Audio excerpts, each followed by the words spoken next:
Hi, friends. Welcome to the Adventure Sports Podcast. Today is a special show. I've got a man here who was a dedicated father and found that taking young people, teens especially, into the woods, into having great adventures was just an amazing thing to do. He helped to found an organization they called the Wanderers.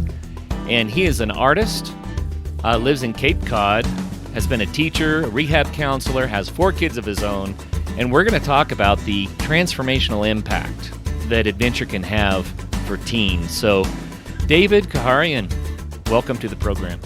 Thank you. Love to be here. It's great. We were talking before I hit record, and I finally said, this is getting too good. We have to hit record because we need to get this into the show. But I think David and I have a very common heart when it comes to the way that adventure and especially nature can impact young people for the better. And it's something that we both did with our families, and so it's going to be fun to talk about this. So, David, give us a little bit of the backstory. You and some other parents started the Wanderers, and what was that all about? Yeah, so my son and a couple of the other boys, his friends, we were all in scouting, and we had a parting of the ways with the scouting community at some point, and I just really wanted to keep doing stuff with my kids, and I have daughters as well, and the other dads also wanted to do some things, so we kind of got together and decided to start our own kind of outdoor adventure group with the some of the other scouts and some of their siblings of our sons.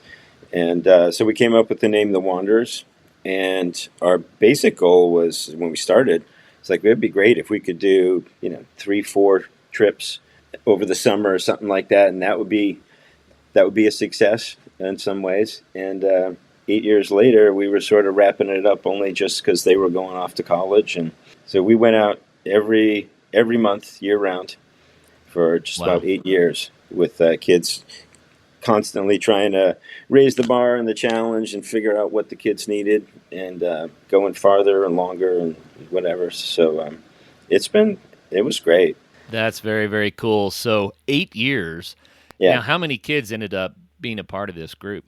I think overall there was about 9 kids who were pretty much solid the whole time, but we had a few kids come and go from different times, and a handful would just pop in for a trip or two here and there. So, maybe over the 8 years there might have been, 15, 20 kids that participated on some level.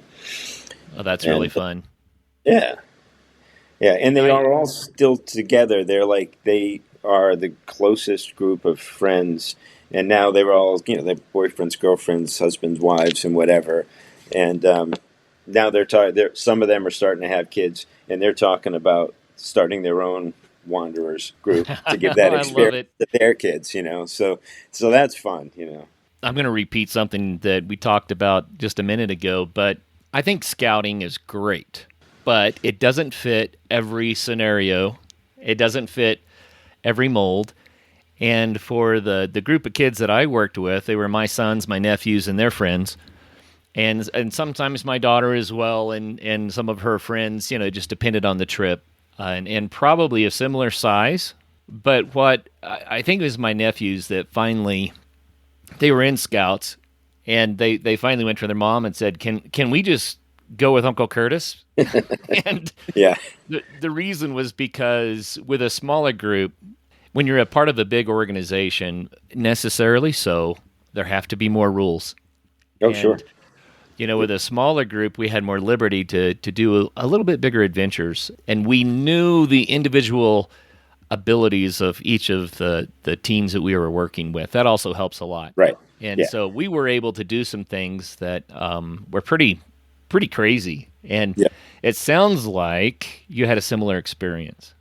Oh, absolutely. So we did, well, first, like I said, I had daughters, so having my daughters involved was great. And our goal was to just try to figure out where that core group was and just get a little bit ahead of where they needed to go so we could kind of push them. But that, like you said, depends on really knowing those group of kids and knowing what they would need and what their limitations are and what, all of that kind of stuff.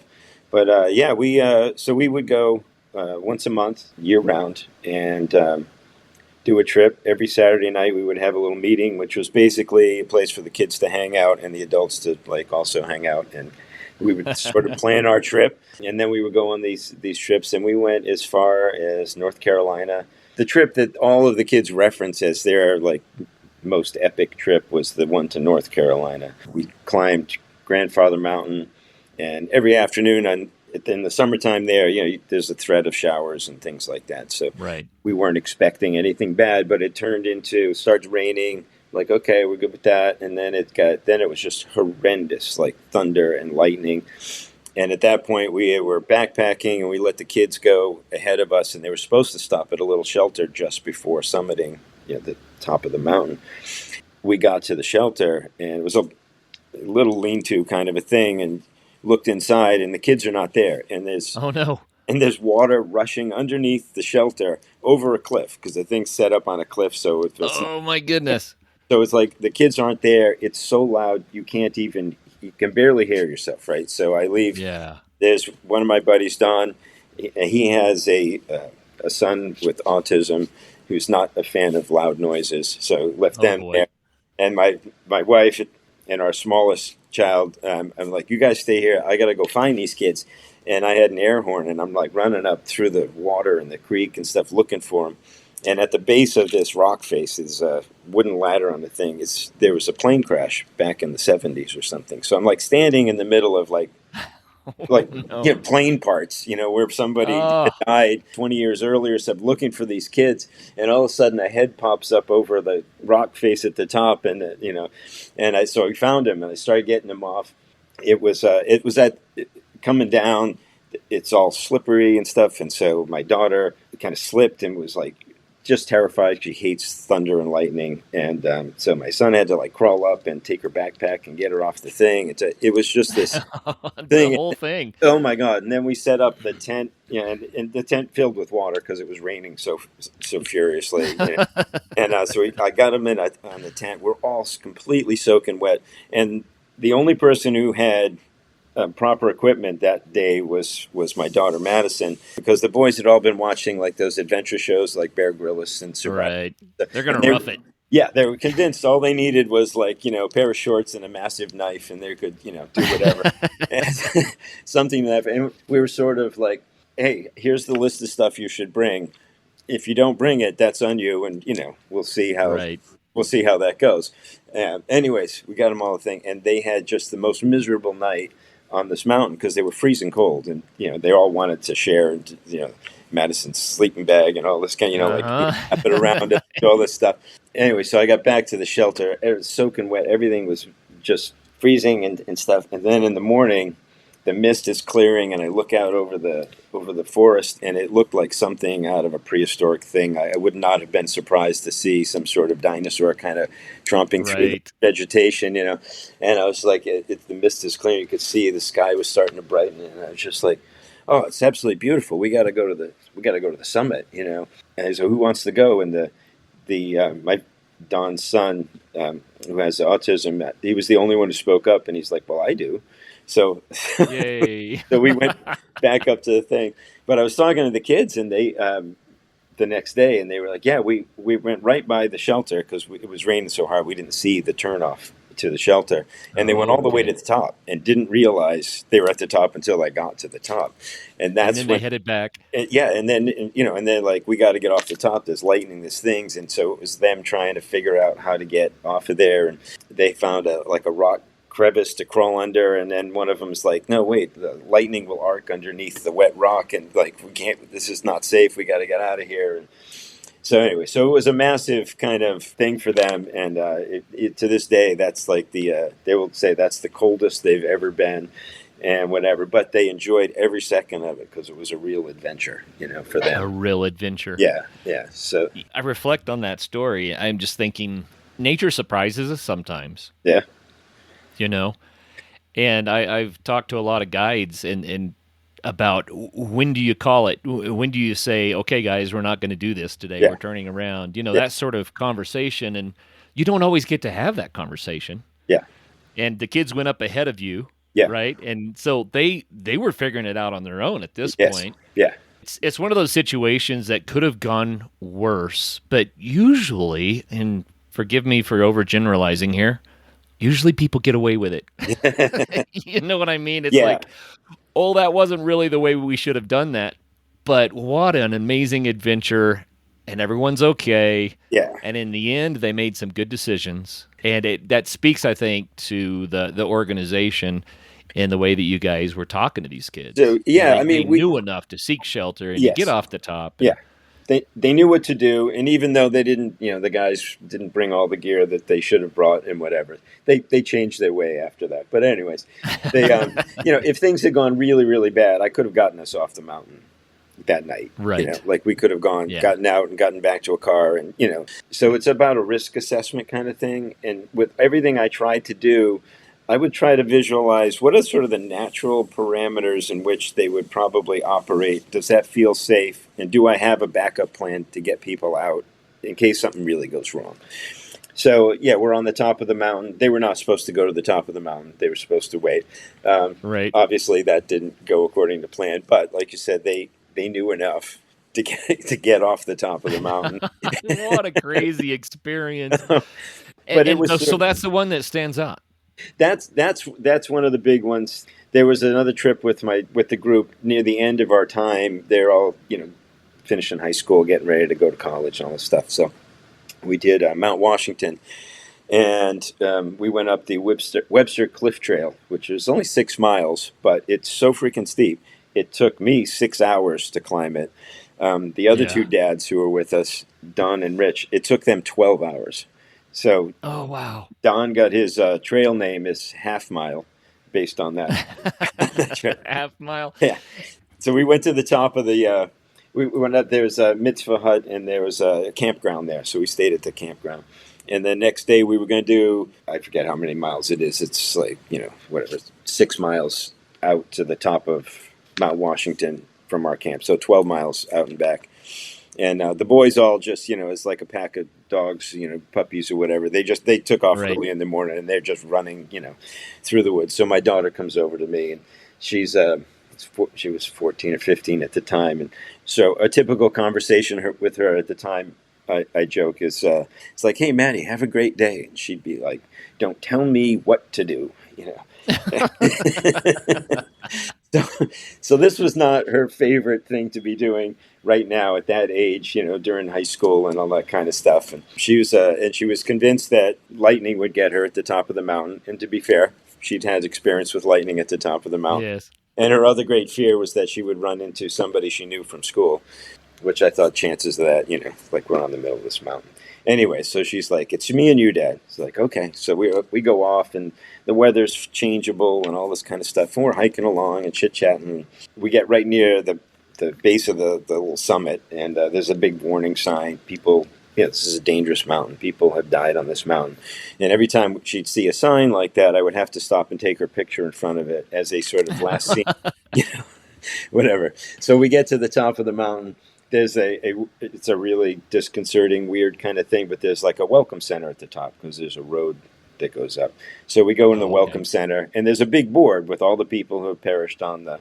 Oh my goodness. Yeah, and so she's pointing out to me where her name is going to be added to this. And as she's doing this, all of a sudden it's like the lights went out. It got completely like pitch black outside, and she completely freaked out and just screamed "run" and just bolted through the door and started running. Oh no.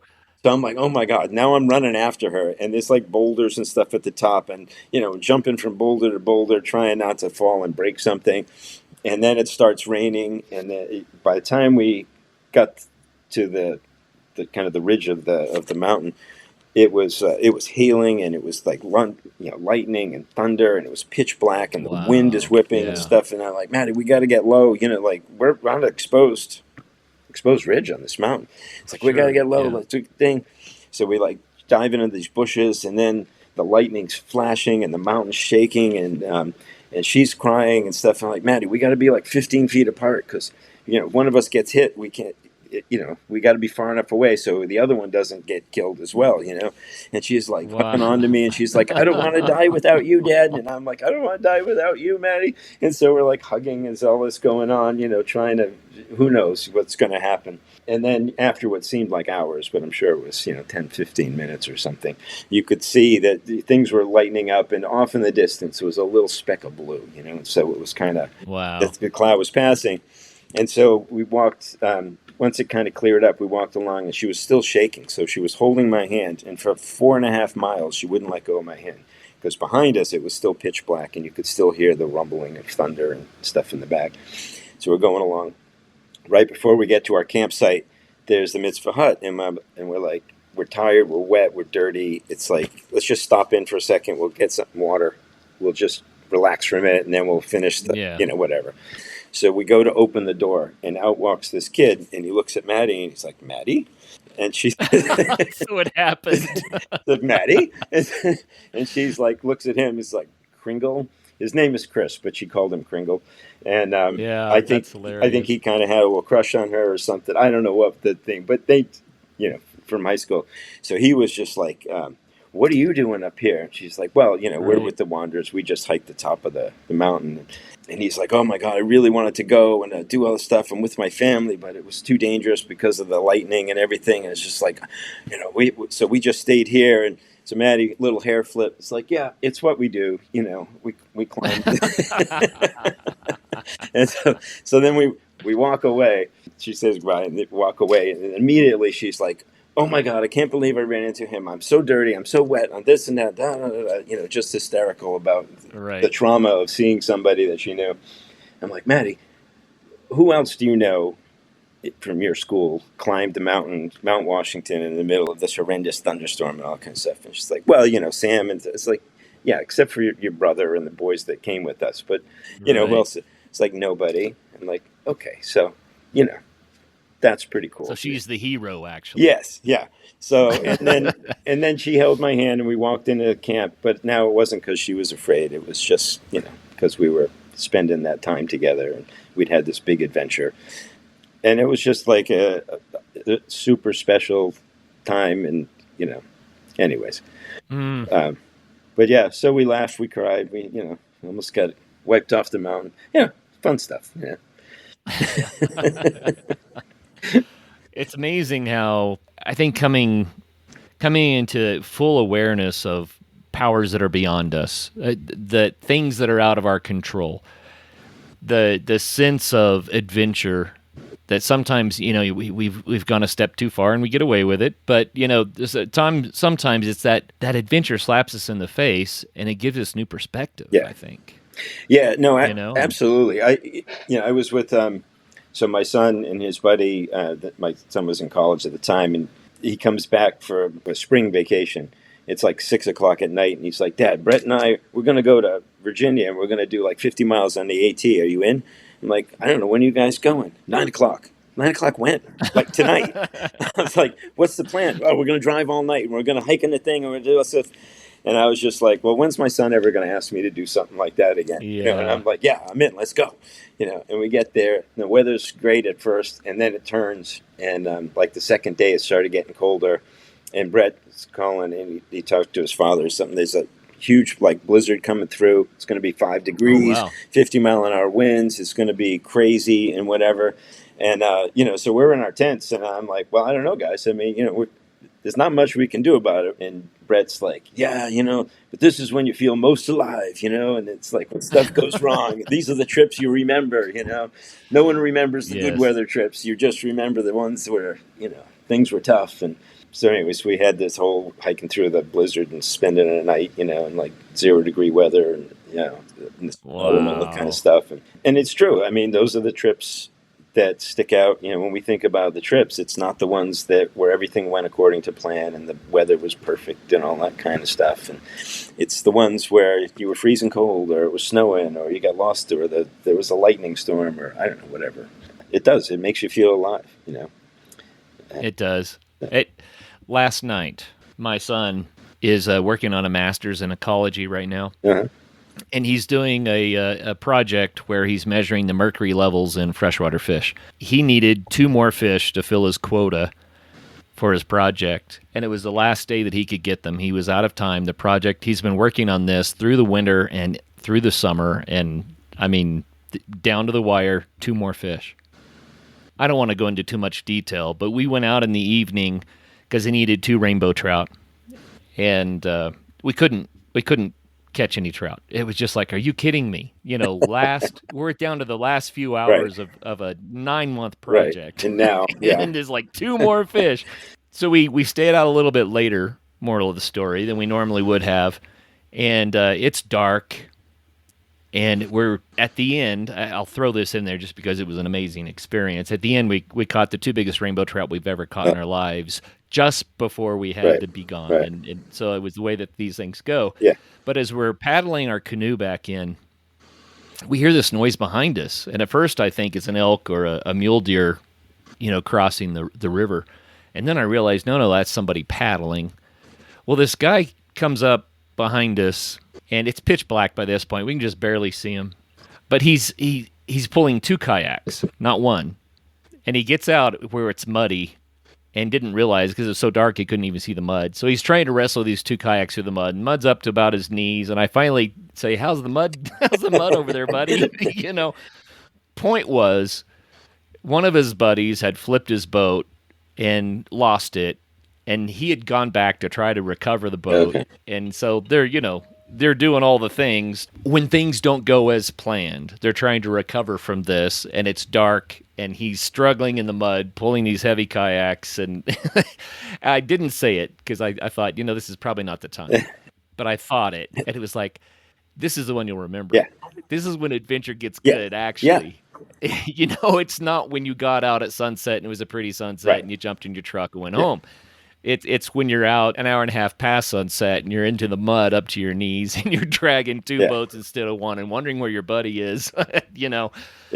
That's the one you're going to remember. No, it's fun, and it's it's interesting too. Because we would go out year round, so there was a lot of spring trips in March, April, whatever, and it's wet and it's cold. It's like 35 degrees and rainy or whatever. Sitting around a fire with some of these kids, and I'd be like, I'm just impressed that you guys still want to give up, a weekend with your friends and driving Yeah. around and come out with a couple of old timers like me and Don and Rich and whatever, and like sit in the woods and whatever. And they were all universally like, no, we look forward to this because it gets us away from That's like great. all the stress of like school and the social media stuff. Like they would turn their phones off. We kind of had a rule like don't bring your electronics. At some point, it's their music and their camera and whatever.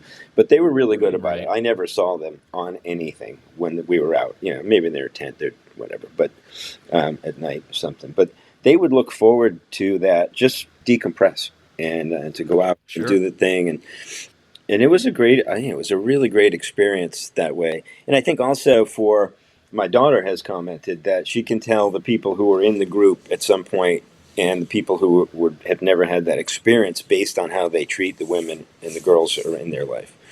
Because Maddie was a couple years younger than most of the boys, but it would be like, the dads and I would pull her aside before they ran off and stuff like, okay, Maddie, so they're going to go and do stupid things. So you need to be kind of the voice of reason. It's like you're not in charge, but, like the little voice that says, maybe we Right. shouldn't, and everything they did, she did it better, as good or better. She just, Right. she was just that, and she was very competitive, So anyway, she wasn't going to be left behind or shown up by the boys and stuff. And I think there was a growing respect for that. Not to say that they were, they were all good kids anyways. So, but she said she could tell a difference, and she felt that part of that was how we talked to the kids and the way we kind of organized things. Trying to make it as equal as possible, and it was nice too for the kids and the dads and stuff because you might get frustrated with your own kid a little bit, but the other dad, Don or Rich or something, who will come out and it's like but the best thing about Sam is what this or something, and you're like yeah you're right, or vice versa. Rich might be going, Yes. it's like, my kid, and it's like, I know, but he was like over the other day, and he did, whatever, and it was Perspective. great, Huh? and so those are kinds of things that I think are really important those experiences are really important. And I also did some other things that were so part of our adventure. I also wanted the kids to be able to function outside of the woods. So I would organize scavenger hunts in Boston. So it would take them all to a tea stop on the outskirts of Boston. I'd be like, all right, here's your list of things you need to go find. You need to be in groups. You need to have all your communication with you. We're in the city. You're going to use all your resources, all this stuff, and we're going to meet you, at Faneuil Hall in the middle of Boston, and that kind of thing. At so many hours or whatever. You would have to go and prove that you went there. Take a Yeah. picture of yourself in front of the whatever it was. And they're like, well, I don't know how to get on this. Like, how do you do the subway and whatever? It's like, I don't know. Hustle up, guys. Figure it out. Read the map. Work. Solve the Nice. problem. You figure it out. And they would go off and do it. And so we did that a few times, and it was great because one of the kids, a few months later, went with his girlfriend to New York City, and they used the subway and stuff. And his dad's like, I asked him, how did you make out? And he's like, oh, it was fine, because it was like Wonders, like we had to work the problem, it's figure it out, Had to work the problem. you know.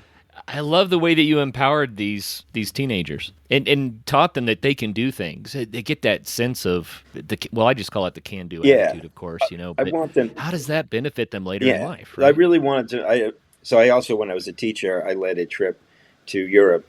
It was an international school, and they would have international trips. So I was a teacher on those. Yep. Took my daughter Maddie, her senior year, and a group of others, like 25 kids, and I used the same philosophy when I went. So there's the option of filling every second of their time with some structure and keeping track of everyone, Yes. or being very hands off. And I chose to be super hands off and let them have as much freedom as I thought they could handle within sort of areas. So if we were in a small village in Switzerland in the mountains and the kids wanted to go out and take some pictures and roam around the thing, I'm like, yeah, that seems pretty safe. They don't need to be escorted doing that. I knew the kids, that was good, some different kinds of things like that. And I didn't even make a big deal out of counting them or, any of that kind of thing. My daughter even said, it's like, I didn't realize you were even keeping track of us until the third day. And I was just like, you don't need to know that. Like, I need to know where everyone is, Right. but you Right. don't need to know. I want them to feel like they're on a trip by themselves and feel confident enough so that, a year or two or after college, they could come back and tour Europe and they would know. It's like, oh, I already did this, like, this is not a big deal. I know how this works. So my big, the principal did question me about one of my decisions, which worked out fine, but it was at the end. We're flying out of Zurich or something. But we're flying. We had a connecting flight in Europe, and it was delayed. Our takeoff flight was delayed because of weather, and so they came and told us, I'm like, hey, you're only going to have like 15 minutes to cross like Zurich airport to connect to your flight, or you're going to miss the flight and all this kind of stuff. And I was thinking, and it's a huge place. It's got like a subway because it's so big, and I'm Right. not familiar with it. I don't know what's going on, So I thought, wouldn't it be cool for the kids to be in charge, and they would have to lead us through through the airport? So I was like, all right, I need a boy and a girl up front, and I knew there was one guy. He had traveled with his family. He's like a brilliant student, a great athlete, handsome fellow, and on top of it, just a super nice guy. He's like just one of those people you're like, really, all of it, Yeah. Yeah. And then my daughter, who had her struggles and stuff, but I knew was supremely capable under those conditions, and sort of needed that Right. for her own growth, and also to kind of show her friends that she's more than they expected. So I'm like, all right, here's the deal, huddle up. We got 15 minutes. We got to cross the airport. You guys got to figure out where we're going. Here's the gate. That's all I know, and I'm going to be in the back. And it's not in your It's language, not in our by the language. way. No, yeah, like nothing is familiar. And I had some other teachers, and one of them was an older teacher and his wife and stuff. So like, we're going to be a little slow. It's like, I'm going to bring up the back and make sure we don't lose anybody and stuff. But it's up to you guys to get us to the gate and do it. Now, ultimately there's more planes, and so the risk was like, whatever, Right. we're going to make it or not, and stuff. But they were so energized and so focused and stuff, and they just absolutely nailed it. They hit the right pace so that we didn't fall too far behind. they knew where we were going. They're sending out scouts and they're doing whatever. We got there like with a minute to go, got on the plane, flew back, and the principal later's like, so tell me about, why would you do that? I'm like, well, I just thought it'd be really cool, like let these kids shine. Why Yeah, not? why not?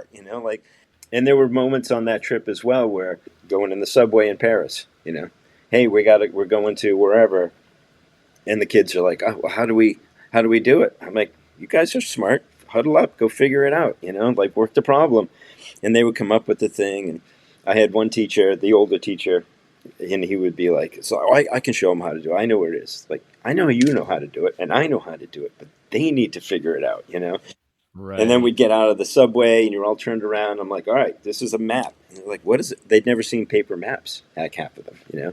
All right, so here's how Oh, we're going to yeah. read the map. So who's going to be in charge? How do we know which way we're going? It's just like, what do we do if we discover we go the wrong way? All of this kind of stuff. And they were so excited to be in charge of all this stuff. And then they earned, more freedom to go and explore on their own for a few hours in Paris Sure. and do all that kind of stuff. But that's kind of the approach that I would take to everything, is figure out kind of where I knew they were capable. In my head, build a little map of like, okay, this is the area that they're going to be in, And if it goes really wrong, I can contact them. I can get them out of here. Here's my escape plan, Right. that kind of thing.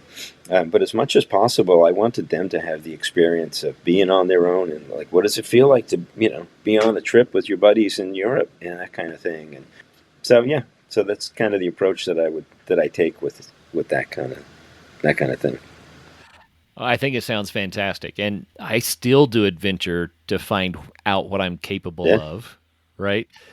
But I think that that's really what it's all about. I mean, just doing something that's slightly beyond what you've done before and yeah, finding out how it goes and what you can handle and giving that gift to young people. yeah. I mean, that's could potentially change the rest of their So they lives. have gone off. It really Yeah. So could. my son and two of the other boys, right after high school, took a gap year. They hiked the Appalachian Trail. I sent my son to Kenya. It was a program, a work study kind of program. He taught school in a remote village in Kenya, and then he climbed Mount Kenya and went on safari at Wow. like 19. Came back and then hiked the Appalachian Trail. All of the kids have gone on other adventures and things. My son and my daughter Maddie and stuff. They were out in the Wind River Mountains in Wyoming last year, Sure. going on like a 10-day backcountry expedition. They're doing With the grizzly yeah, bears. they're doing mountain climbing. They're doing things. The last one, my son was out there, and he was very. Wasn't telling me all the stuff. I had to hear from the other people what actually happened. But they were on top of they climbed up to the peak and whatever, an actual kind of mountain climbing thing, and sliding off of the glacier and the rocks falling down on them, and hoping that they, Oh, like, wow. can we stop in time before we go off the edge and all this thing. And then they found out that the area was on fire, so they had to escape. And at some point, they're like driving through a Oh, road wow. just before it gets closed, and there's like embers and smoke everywhere, and they're going as fast as they can, trying to get through the fire so that they don't get, like this whole massive adventure going on and stuff. And these guys were very well planned. So it was my son Sam and my daughter Madison's husband, he's a naval officer, and he does a lot of outdoorsy stuff, and his brother, who has done a ton of that kind of. So they were heavily planned and all this stuff, and they had rescue beacons, and they did it really right. But even Right. still, it was a super huge challenge for them to get through and make quick decisions about what they're going to do and how fast to move and which way to go and all that kind of stuff. And so they're all still doing that. And then, because they have this love of the adventure, and they're not afraid to do it, and they have this attitude of, yeah, we'll figure it out. Like, we'll solve the problem, we'll be prepared, and stuff will go wrong, and we will work the problem, Yes. and we will take care of each other. And then on top of it all, it's kind of fun. It's just my own little personal perk of the thing. But 4 of the kids in our group have gotten married, and all 4 of them asked me to officiate their wedding. Oh, Yeah, and nice. so that means a lot to me. Like, that's an experience that they value. And every year we get together as a group, an ever growing group, for our Christmas party. That's we still all come back together. Now there's like 25 of us, who all gather because everyone's got boyfriends, girls. So, David, just for a moment, will you consider what your life and their lives might have been like had you not done this. Yeah, it would be boring.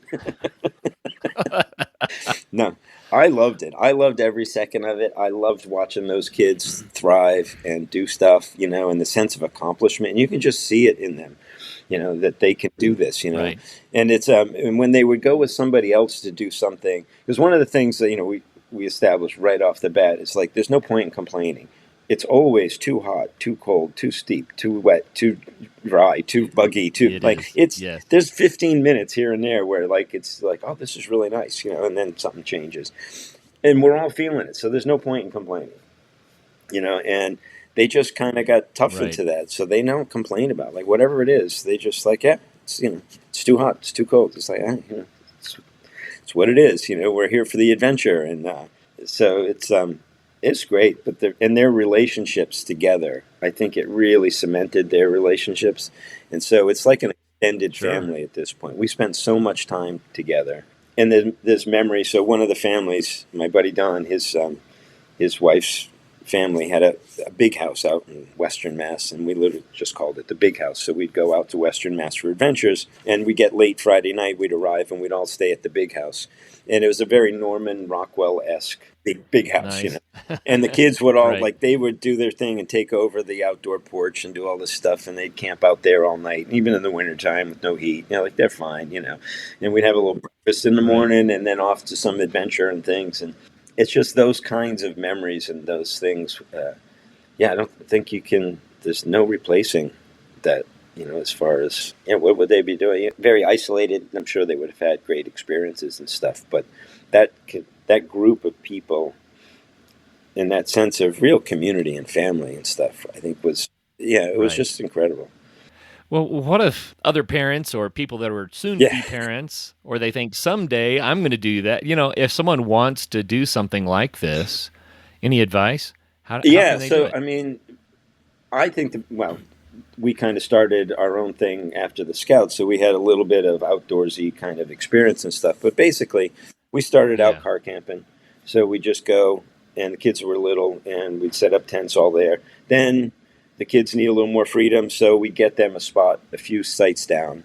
They set up their own stuff, and then it's like, okay, a little bit of backpacking. We kind of dip our toes into that. We do like a 2-mile backpack to a shelter or something, and it's little by little, and it's just following the interest of those kids. But if you have 2 or 3 families or something with some kids, that's a great base to start with, And then we had kids whose parents weren't involved and stuff, but some parents were more involved, some not, whatever. And it was a nice experience for those kids who didn't have parents that could do it, could participate in that kind of thing. But it's and we met every Saturday night, and it was kind of like the parents would kind of hang out and do our little thing. In the summertime, we'd have a little barbecue going, and everyone would bring their food, and the kids would hang out in the basement, the finished basement. They would all stay over, like every Saturday night, and in the morning I would wake up and make breakfast for everyone as they would come up one by one, and it gave me a chance to talk to Nice. each one of them individually and just check in with them, how you doing, how's things going, whatever.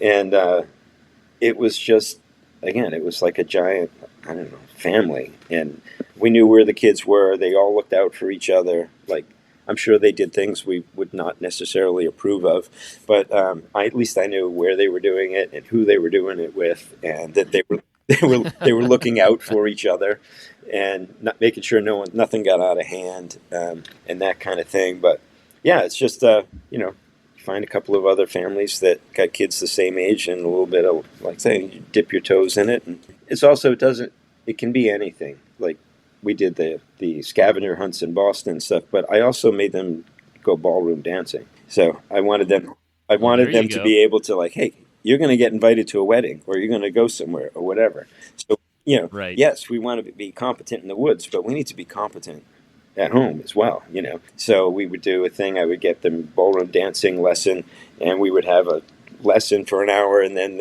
we put the music on, and they and their friends could dance and have a little dance thing and whatever. And so we had lots of different kinds of things, whatever it was. It was get out, go do something, have an adventure together. Let's grow. Let's learn something. Let's solve some problems, and just keep anticipating where they're going. So there's a theory, it's called leading from the emerging future. So the Mm, idea is like you're sort of intuiting where those kids are trying to get to, even if they can't quite see it themselves. And you're like, oh, I know what they need, And so, and we would talk with Don and Rich and I. We would talk about like, hey, I think the kids are ready for this or that, or they need a more challenge or something. And so we would try to design adventures to just be a little bit ahead of where they thought they were, and just help them grow into where they wanted to go. And so it's like a philosophical kind of thing. I think in some ways about how you approach that. And to your point about like knowing the kids, when you know those kids really really well, you can do so much more and really tailor the events for sure. them, and how far to trust them or not trust them in certain things, like where their strengths, where their weaknesses are, more than a scouting program, which is more of you just got to treat everybody the same and hope that you're kind of getting it right for the most of them and stuff like that. But Sure. yeah, I highly recommend it. It was one of the best things we ever did. Well, for some parents, they're hearing your adventures and sounds like a big stretch for them, and they're thinking, "Well, that sounds great, but I'm scared to Yeah. try that." So, any Yeah. recommendations for parents who are like, "I don't know Yeah, how to do no, and that's this," that's totally fair. It's again, I would start super super small. Pack up some stuff, go car camping. You don't have to spend much money. Like whatever the cheap stuff is, or you buy at a flea market, that's fine. And just have fun with the kids, cooking some outdoor stuff. Help them, get them going, Yeah. cooking the food. And figuring out what's going on, and it's just that experience of being outside and starting to be comfortable in that environment. And then as your comfort level increases, you can start to gradually spread out, and but you don't have to do anything. It's nothing magical. You don't have to start out at the top of Mount Washington, or any of that kind of thing. Um, Right. that would be a later trip. Would be my recommendation. But take them rock climbing. Go to a rock climbing gym. Do whatever it is. Take the bikes and go explore. Some area or something, or even do day hikes on a mountain. There's a beautiful mountain around near Boston, the Blue Hills of Boston. It's a nice little hike. You go up there from the top, you can see all of this Boston skyline and stuff, and it's great. It's a beautiful Mm. outdoor day. You get a little bit of hiking kind of thing. It's like, oh, okay, well, we get that, and yeah, so it's just gradual, and it's about the community and having fun, really. And everyone's going to Yeah, learn together. yeah, The kids are going to build skills as you're building absolutely. skills. Maybe stay one step ahead of them. I read a lot of books as a young man about adventure because I just was Yeah, craving it. But those sorts of how-to books, bushcraft books, wilderness yeah, survival books, adventure stories, I gained a lot of ideas, but also I think some skills. And then you go into the yeah, woods, you get to yeah, try it. And it's like, well, that didn't work out like I thought it would, but hey, I yeah. learned something, and I could see how that could be just so Yeah, I mean, rewarding. I read a lot of those And then, books myself, and so it's like, okay, well, I yeah, need to start the fire with the flint and the steel, and the actual rock, not the like the magnesium kind of stuff, and right.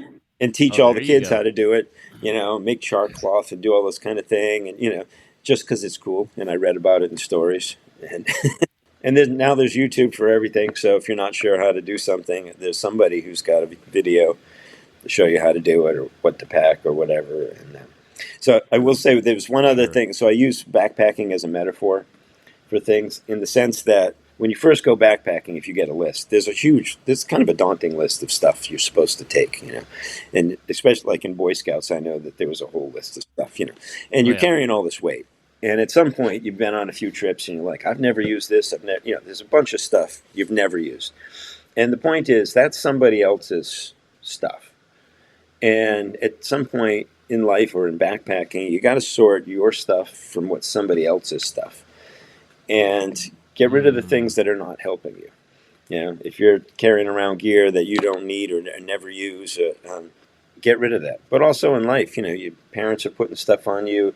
Some of it's their fears about things or anxieties or whatever and stuff. And realizing at some point what's your stuff and what's their stuff. And it's kind of separating some of that. Um, And in backpacking, it's uphill, downhill, it's hot, it's wet, it's cold, like it's never great, Yes. but you just keep making progress and you keep trucking along. It's not really ever even about getting to the finish. It's so much, it's the experience of going along. And so much of life is like that. So I do think that there's a nice kind of analogy about that kind of thing. If it's figuring out what you need. And I asked my son after he hiked the Appalachian Trail, how do you determine what you need for how much stuff to bring? And he's just like, Yeah. well, you pack for your fears. If you're afraid of being afraid of Well being said. hungry, you're going to bring a lot of food. You're afraid of being cold, you're going to bring a lot of Right. clothes. Whatever. You're afraid of being uncomfortable, you're going to bring a lot of luxury things. And there's no right or wrong answer to any of it. It's just what makes you comfortable. But you're packing for your fears or your anxieties. What do I need to be prepared for and stuff? And I think that's also in life. Like if you're afraid to go outside, if you're anxious about it because you've never had that experience and stuff, you're going to avoid it. But dipping your toes in that and doing a little, even if it's day Right. trips or an overnight with car camping or something, you bring the chairs and all the fun stuff and whatever. It's great. You're just getting used to it, getting acclimated to the environment, finding your comfort level with it all, and creating that community and those memories with all the kids and stuff like that. Man, I love the idea that people pack for their fears. Boy, don't we do that That's in life in exactly, that's what general? I'm saying. Yeah, I was like, yeah, he I mean, told me that's that in an crazy. offhand way, and I was just like, holy shit, that's really profound. That's good It's like, stuff. That's good stuff. Well, the fun thing about backpacking is that you can see the progress. So the first trip you pack for your fears and your pack's too heavy, and then you become afraid of the yes, heavy pack. And you're like, I don't want to lug yeah, this around, right? But it's like, well, if I just knew a little bit more about this, I wouldn't have to right, bring yeah, that. And then it becomes yeah. motivation to learn. And eventually you get to the point that you have a very light pack and you're very confident that Yeah, you have everything yeah, you need. yeah. And ideally, in life, you kind of do that too. You kind of get through like, okay, I don't need Yeah. to worry about all these things. I'm focusing. I'm like, oh, my way becomes more clear, and I'm finding my way, and I got the right amount of, I'm carrying the right amount of weight, physically, metaphorically. Yes. You know, yeah, Isn't that crazy? There's so much in life. If we take the time to notice, you have to take the yeah, time to notice, David. But if you take the time to notice what you're lugging around with you and then say, do I right, really want that? Do I really need that? Is that some yeah. baggage that I Is need to that really leave helping me, or is it just behind? And something that I'm dragging around? yeah, how can I Yeah, release that and yeah, have a new freedom, not yeah, carry that load? yeah, Wow. Man, I've always been a believer in this stuff. I think it can be so beneficial for people of any age, but for teens, there's something about the teenage years that are yeah, just perfect. I mean, that's when children are becoming adults and they need to yeah. have challenges. They need to have a sense of autonomy. They need to have the opportunity to make wrong decisions and face the Exactly. consequences. you know, they just need to experience it all because that's how you Yeah, become a mature, self-reliant, confident yeah, adult. yeah. No, What a gift you've given these kids. it's. I Good mean, job. I had no plan. Like I just sort of intuited my way through this whole thing, Right. and Don and Rich, my partners in this, um, kind of the same philosophy. It worked out, and I'm learning as much from the kids as I'm trying to teach them. And it's that it's a Absolutely. reciprocal Yeah. kind of thing. It keeps going around, and different iterations of like I try to do something, they react to something like, oh, I didn't think about it like that, or I hadn't seen it like that. Let me try it like this. And so it's constantly going. It's not just a top down, I'm the leader because I'm in charge or whatever. It's like, no, we're all here. And I'm concerned for your safety first and foremost. But beyond Yes. that, it's like, yeah, we're all learning this, and sometimes kids show up and they say like profound things or, do stuff or whatever. And I'll tell you one other real quick story. Leading all these kids and watching them grow and all that kind of stuff, I was always, one of the out in the front or whatever. Come on, guys, we can do this, and let's help and all that kind of stuff. And after my son hiked the Appalachian Trail, we were hiking in North Carolina doing some backpacking, and it was Sam and I and my youngest Tony. it was hot and humid and whatever, and I was gassed. Like at one point, I had to sit down, and so I sat down. I'm like, I just need a breath, and Sam came up to me and said, "Sorry, Dad, sit down, relax. We got this." It's like, oh my God, that happened so fast. I was in front, and it's like, and suddenly Yes. he's the one who's like in charge and watching out for everybody, and so it was sort of like, oh my God. I feel bad that I'm not that anymore, but then I was so proud of him that he was able to. He just effortlessly kind of just walked up and like, no, I got this. Here's what we're gonna do. Da, da, da, da. I had it all figured out and planned and everything, and and it was for me. It was just like note to self: I got to step back. He's ready to kind of move beyond, and so I'm going to be following him, more and more about those things, and allowing that. I think was. At least in my mind, was a big step for me to allow him to mature and Yeah. take his place, kind of in charge of those things. And so, When that happens, we get to learn more yeah. about humility. Oh yeah. and Yeah. No, and it's that's great. good. That's another life lesson but you know what they say? It's when the student is teaching the teacher that Yeah. the teacher So really succeeded. it's You know what? We've burned through our time already, David. It blows my yeah, mind because it went so fast yeah. and it was very, very entertaining. But not only that, so encouraging. The one thing we really haven't addressed, and I don't want to open up a big can of worms, but I think we need to say something about it. Neuroticism, Yeah. fear, emotional stability or instability. I mean, that's a personality trait. It's not just Mm-hmm. a behavior. And there are a lot of people who hear these sorts of stories and they're like, no way. That's terrifying. Yeah. But I think what helps with neuroticism is experience. But I also think what helps is knowing what the Mm-hmm. appropriate boundaries Yeah. are for safety. Now, and I'm just going to say it. If someone is overly neurotic, they want to set boundaries for everybody else that make them feel Right. comfortable, and that's not fair. That's not fair, and it's not even appropriate. Matter of fact, often the safest thing to do is to take action that feels Mm-hmm. very uncomfortable. But I'm just curious. I know that you have experience with this, and you had to make those decisions. So when it comes to safety Mm-hmm. considerations, what are some guidelines? I mean, obviously, you're someone who feels pretty comfortable just delegating I safety Yeah. and So, I responsibility. mean, one thing we did, But we would talk to the kids a lot about safety, So we actually had a deck of yes, cards about like, okay, here's potential injuries or problems. How do you solve it? And we would hand the kids out the cards, and like somebody would have to feign an injury, and we would have to assess. And so we would so prepare. Yeah. So we preparation would is what you're definitely talking prepare. about. We would make sure that Wow. they understood proper use of the gear and all of that kind of stuff. How do you set things up? And what do you do? Okay, so you're lost and whatever. You don't panic. You've got everything you need to Yeah. stay warm and dry, and we will find you. Don't move. Hug a tree, and we will come and find you. So we Yeah. prepared a lot of those kinds of things. We also talked about not being out there alone. Being with somebody in case something happens. You fall and get hurt and whatever. Um, Right. Again, we'll come and find you, and letting people know where you're going and all that kind of when you're supposed to be back. I'm also Right. building mental maps in my thing. So we're on Grandfather Mountain. We have a trail. I know roughly where they're somewhere just off of this trail. I don't know if they're just behind me or if they're ahead of Yeah. me, but I'm not worried about them going, bushwhacking through the woods in random areas. I know they're going to be somewhere on that trail. And I also know that if I had to, I could get this off the mountain. We could hike back through the rain and the thunder, get back to Yeah. a car and get someplace dry and warm if we really needed to. So it's assessing, how are they doing? Are they going to be all right? I don't mind them being uncomfortable. Like, that's fine. That's part of the thing.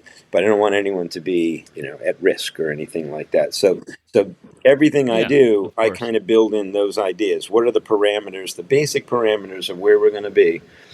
Do I feel comfortable with that, and do I trust the people I'm with to sort of stay in that kind of general area, and how do I get them out if something goes wrong? And now they don't need to know all of that necessarily, because I want them to feel like they're independent and and stuff. But there is a moment where if it Right. gets bad enough, I will call it and we'll get out of there. Now we never got to that point because we were able to solve the problems and we had what we Sure. needed. to get through, bad things, whether it's, 0-degree weather and a blizzard, or whether it's, horrendous rainstorm and thunder and lightning, or whatever it is. We were able to get through it and hunker down and carry on and stuff like that. So it's understanding the world and building. I think mental maps are a great thing. If I let the kids go in Paris and explore, okay, you're in the French Quarter. Here's the thing: you need to stay in the French Quarter, and you got like 2 hours. You guys can go explore and do whatever it is you want to do, and then we're going to meet back, because I didn't want them on the subway alone, not because I wanted to show them how to do it, but because I'd been on the subway, and there are a lot of sketchy characters and stuff. Yeah, and I that was didn't a want step them. too far. Yeah, I did. I was not comfortable with them having to deal with that on their own. So those are boundaries that I'm establishing for myself, and how I want to sort of guide them and curate their experience in a way that gives them the most amount of freedom. Yeah. But also, I feel comfortable that it's safe for them. And everyone's risk level is different. Some people, Yes. have a higher tolerance for it than others, and like you were saying, I kind of drew 3 or 4 items out of what you just said that I want to kind of highlight. One was preparation. If you know how to do things, then you're not going to be in Right. trouble because you don't know how to do it, right? And so preparation was one of the things. You sized the adventure, not so that it was no fun. So you sized it so it'd be challenging, but within the limits of what you knew you could handle if something went wrong. So you size the adventure appropriately to stretch people, but so there is still an element of safety, right? And the kids probably didn't even know and they this, don't need to know. right? They don't need to. They don't need to, and that's also beautiful. And then your own preparation, of course. You're like, I know what I would have to do if something. The mental map. So I've planned ahead for the eventualities that we don't want to happen, and the good thing is I usually never do. You still had it. You had a plan. I always right? have a backup plan in case things really go bad. Yeah. Yeah. And that's what I love about it is that it keeps the spirit of adventure going, but in a way that it's like, we're probably going to be just fine. There's very low chance that something big is going to go wrong, but if it does, and I we have a want plan those for that kids. too. So I'm not telling them all that, because I want them to feel like this is a real adventure, man. Like there's no way out. Like we got to make this work. In my mind, I'm like, no, I have a plan to get us out, but you don't need to be aware of that. I need to have that down. You guys need to feel like, we're out here, man. Cool. It's just us. We got to work this out. We got to figure it out. And I had kids on a cold 0-degree night with wind blowing or whatever decide we're not doing tents. We're gonna hunker down. We're gonna put up a lean-to. We're gonna do a thing. I froze to death in my tent doing the thing, And I was like, asked them in the morning, and I'm like, oh no, it was great, man. We were warm. We set up a little rock and the thing, and a little fire in front. And it's like, like they nailed it, and that was just on their own initiative and stuff. Yeah. So, they solve those problems and create that adventure. And it's, creating a space for them to have an adventure where they really feel like they're doing something. It's not an adventure if it's like you're in a park and you have like, okay, play on this or play on that. But, they all know it's just like, well, there's a fence that goes all around. And, like, it's not that much of an adventure, But if you can't see the sort of fence, or it's more of a mental guideline-y kind of fence, at least in my mind, it gives them the experience that there's just, we're just out here. We got to make this work. What are we going to do? And that's a sense of adventure that grows for them. And for you as well. Well, David, it's beautiful. I love what you did. I love what you're sharing with us, and I hope that there are listeners out there are like, absolutely, I'm going to start doing this, or someday I'll be doing this with my kids. And I would say it's so good for teenagers especially. You know how hard the teenage years traditionally can be, but man, if you can get kids into this kind of a dynamic, then I think it's exactly what teenagers need. It's what they can feed on and grow from. And I want to say thank you on behalf of everybody who can't say that right now, but thank you for sharing with us. Yeah, because really enjoyed it. It's inspirational, but it's so much more than that. It's an answer. that Yeah. a lot of people are probably looking Yeah. for. So I hope it helps.